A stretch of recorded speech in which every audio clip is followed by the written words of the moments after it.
علیکم۔ آج کا بیان ہے حلال اور حرام۔ حضرت سیدنا عبداللہ بن مسعود رضی اللہ تعالیٰ عنہ سے روایت ہے، شہنشاہ مدینہ سرکار قلب و سینہ صلی اللہ تعالیٰ علیہ وسلم کا فرمان ہے، ہدایت نشان ہے، طلب الحلال فریضۃ علی کل مسلم۔ حلال کا طلب کرنا ہر مسلمان پر فرض ہے۔ بعض لوگ جن پر کاہلی اور سستی حاوی ہوتی ہے اور اس طرح مائل ہیں کہ حلال باقی نہیں رہتا اور ہر چیز میں مفقود ہے، ان کا یہ کہنا جاہلت ہے، کیونکہ شہنشاہ رسالت صلی اللہ تعالیٰ علیہ وآلہ وسلم نے فرمایا، الحلال بین وحرام بین وبینہما امور متشابہات۔ حلال واضح ہیں اور حرام بھی، اور ان کے درمیان چند چیزیں مشابہات۔ فضیلت حلال۔ یا ایھا الرسل کلوا من الطیبات واعملوا صالحا۔ اے پیغمبر، پاکیزہ چیزیں کھاؤ اور اچھا کام کرو۔ ہم بے قصور کے مددگار صلی اللہ تعالیٰ علیہ وسلم فرماتے، جو شخص 40 دن تک حلال روزی کھائے، اللہ عز و جل اس کے دل کو روشن کر دیتا ہے اور اس کے دل میں حکمت کے چشمے اور اس کی زبان سے جاری فرما دیتا ہے۔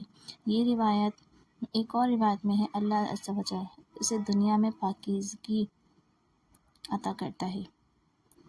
ایک اور جگہ ارشاد فرمایا، حضرت سیدنا سعید رضی اللہ تعالیٰ عنہ نے نبی کریم صلی اللہ علیہ وسلم کی بارگاہ میں عرض کی، آپ نے فرمایا، اللہ ذرا سے دعا کریں، اپنے کھانے کو پاکیزہ بناؤ، تمہاری دعائیں قبول ہوگی۔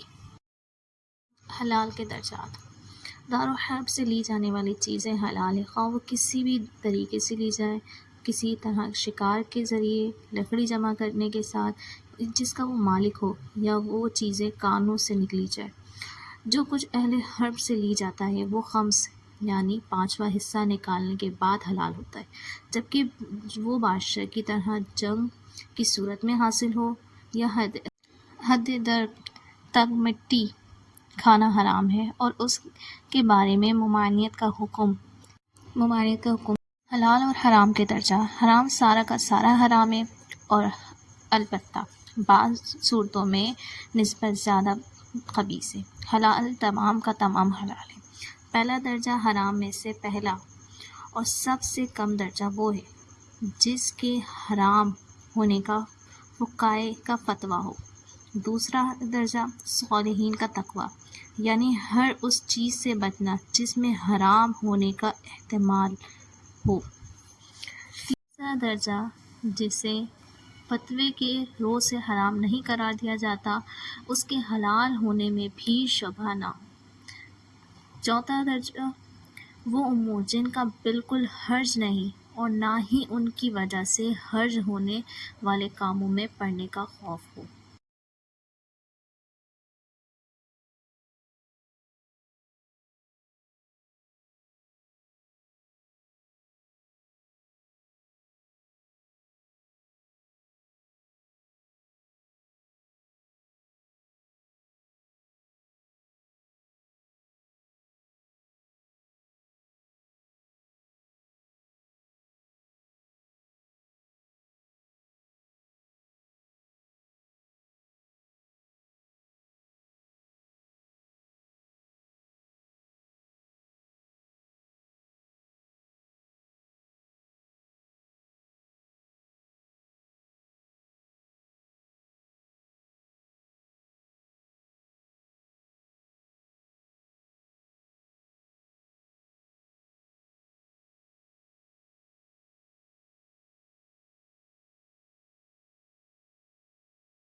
حلال اور حرام کی ایک روایت سن لیتے ہیں۔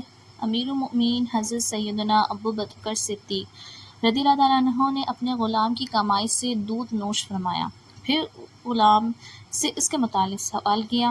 اس نے کہا میں ایک قوم کے لیے یعنی جھوٹی خبریں دیتا تو انہوں نے مجھے دودھ دیا تھا۔ یہ سن کر آپ نے اپنی انگلی منہ میں ڈال کر کیا کرنے لگے۔ راوی کہتے ہیں کہ آپ نے اس قدر کیا کی کہ میں سمجھا آپ کی جان نکل جائے گی، پھر عرض کیا اے اللہ، جو کچھ میرے رگوں میں اٹھایا ہاتھوں میں ملا گیا، اس کے تیری بارگاہ میں معذرت خواہ ہوں اور تجھ سے توبہ کرتا ہوں۔ اور روایت کی کہ یہ بات کہ آپ نبی کریم صلی اللہ علیہ وسلم کو بتائی گئی کہ آپ صلی اللہ علیہ وسلم فرمائے کیا تمہیں معلوم نہیں کہ صدیق اپنے پیٹ میں ہمیشہ پاکیزہ چیزیں ہی داخل کرتا ہے۔ حضرت سیدنا ابن عباس رضی اللہ تعالیٰ عنہ نے ارشاد فرمایا اللہ عز و جل اس شخص کی نماز قبول نہیں کرتا جس کے پیٹ میں حرام کا غذا ہو۔ اللہ پاک سے دعا ہے کہ ہمیں ہمیشہ حلال کھانے کی توفیق عطا فرمائے اور حلال کمائی اور حلال رزق عطا فرمائے، اور کبھی ہمارے حرام کی طرف دیکھنے کی نظر نہ کرے، اور ہمیں ہمارے ہر گناہ میں معاف کرے، اور ہم سے ایسا راضی ہو کہ کبھی ناراض نہ ہو۔ آمین۔